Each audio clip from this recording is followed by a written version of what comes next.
নমস্কার বন্ধুরা, আজকে আমি দুপুরে রান্না করছি হচ্ছে কচু দিয়ে, আলু দিয়ে আর চিংড়ি দিয়ে, মাছ দিয়ে ঝোল করব পাতলা পাতলা।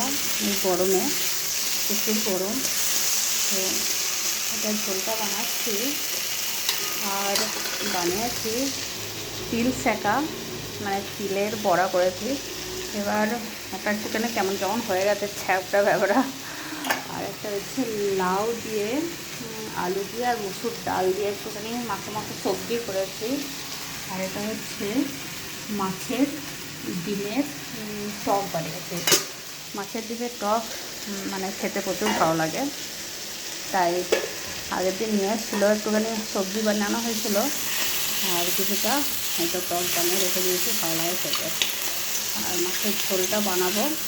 আর ভাত হয়ে গেছে, সমর এখন পুজো করছে। আর রান্না পুজো হয়ে গেলে আমার রান্নাও কমপ্লিট হয়ে যাবে। চলুন, বাই।